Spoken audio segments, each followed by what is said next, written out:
एक सीओ नरेंद्र बेंबरे इथे आले होते, ते आता इथून बदलून गेले।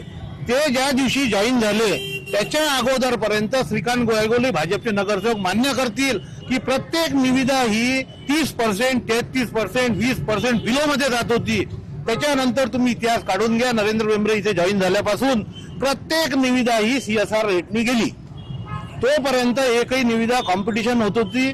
अनेक कॉन्ट्रॅक्टर्स जिल्ह्याभरातून महाराष्ट्रातून येऊन काम करत होते, पण नरेंद्र बेंबरेंनी इथल्या लोकल भाजप सोबत हातमिळवणी केली आणि त्यांनी एकही काम बिलोमध्ये जाऊ नाही दिलं। मॅनेज केलं, कसं मॅनेज केलं हे जनतेला माहित आहे, सगळ्या पदाधिकाऱ्यांना माहित आहे। त्यांनी अतिशय मोठ्या प्रमाणात इथे भ्रष्टाचार झाला आणि कामाची क्वालिटी जर म्हणाल तुम्ही, इकडून रस्ता चालून तिकडून खराब होणं चालू। तशी आमच्या 5वीला पुजला तुम्ही ज्या रस्त्यावरून आले अकोला रोडून, त्यातही तसंच आहे।